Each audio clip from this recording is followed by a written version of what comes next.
What's good, y'all? With the NBA season about to start, I thought it would be a good time to give my award predictions for this year. The way I have it set up is I'm going to explain who I have winning each award, and then I'm going to talk about the runner-ups. Without further ado, let's get into it. Full of red, fuck a chase dog. Niggas cops, niggas 12, niggas Jigsaw. And I'm gonna take her to my last. I'm going to start off with most improved player, and I have a pick that I haven't really been seeing a lot. You could probably tell my pick from the footage in the back and the thumbnail, but that pick is Lauri Markkanen. With Lauri now being a member of the Utah Jazz, who are fresh into a rebuild, I could see his numbers taking a huge jump.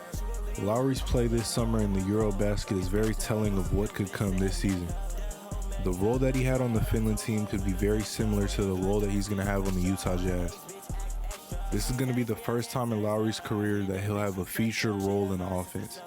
And with that, I'm expecting him to produce at a similar capacity as to what he was doing this summer. I'm expecting him to average around 22 points and 9 rebounds. And with the All-Star game being in Utah this year, I wouldn't be surprised if they try and sneak him in as an All-Star. These are just a few of the reasons why I think he'll be the most improved player this year. For my runner-ups, I have Tyrese Halliburton of the Indiana Pacers and Jalen Brunson of the New York Knicks. Both of these guys being first-time leading guards on their teams are going to have a huge jump in their numbers and production. Both of these guys are great picks as well, but overall I like the sleeper pick of Markkanen a little bit better. While I'm on the topic of sleeper picks, let's get into Rookie of the Year. Ay, 2 to 3, standing mass, put your hand on. Yeah, put your chain on, unless you wanna die. I feel like the Rookie of the Year race is going to be really tight this year, and any of the top 7 guys could have a real shot at getting this award. I think the 3 things that it's going to boil down to for this award is opportunity, situation, and environment.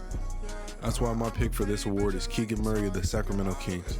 He's looked very poised and he's been consistent throughout the summer league and the preseason, and I don't see that stopping once the NBA season starts. As I was saying before, I think opportunity is going to be very important when it comes to this award, and I think Keegan has just as much opportunity as anybody in this draft class. The only person that I could say has more opportunity than him is going to be Paolo, but still I think Keegan can make just as much of his opportunity as Paolo will. I think throughout the season, the Kings are going to look at him as the 3rd or 4th option, and he's going to be a big part in what Sacramento's trying to do this season. And then that goes along with the situation and environment that I was talking about. The situation is perfect for Keegan with having established guys around him, and the environment in Sacramento is looking a little different this year. I have the Kings as a lock playing team, and I think they could surprise some people and maybe make that 8th seed in the West. For my runner-ups of Rookie of the Year, I obviously have Paolo Banchero of the Orlando Magic, and I also have Benedict Mathurin of the Indiana Pacers. These two are in a different situation and environment than Keegan, with them being on younger, rebuilding teams, but I think their roles on their respective teams could allow them to make a real case for this award. The next award I got is Sixth Man of the Year. Smoke trapping, you fucking with some real game.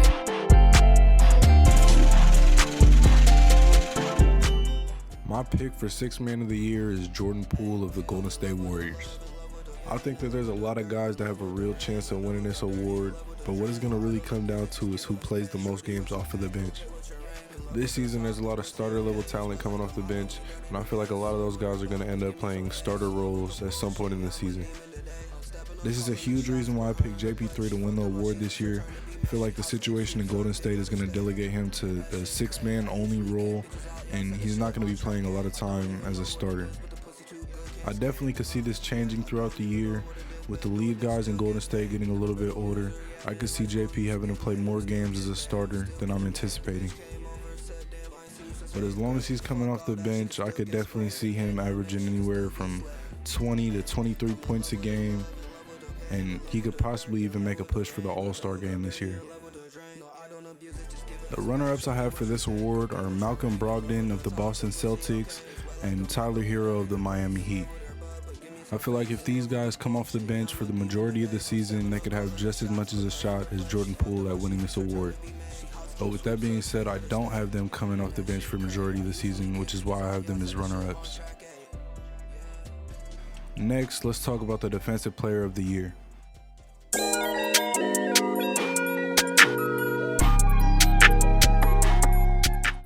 This award usually goes to a guy who's the focal point on the top 10 defense. That's what I structure my picks around, but for the winner I have Bam Adebayo of the Miami Heat. Judging by the way Miami's offseason went, I feel like they're banking on him to take a huge leap. Bam has been a consistent pick by a lot of people to win this award over the past couple of years, but I think this is the year that he could finally do it. As long as Bam stays healthy, he has the pieces around him and the versatility in his own defensive game to lead Miami to a top 10 defense. This Miami team really hangs their hat on defense, and losing a guy like PJ Tucker doesn't help that. But I think if Bam takes the leap that Miami's expecting him to this year, he could make more than enough of a case to win this award. For my runner-ups, I have Rudy Gobert of the Minnesota Timberwolves and Ben Simmons of the Brooklyn Nets. These two guys are also going to be relied on heavily to show their worth and make their teams good defensively. Without further ado, let's get into my MVP pick for this year.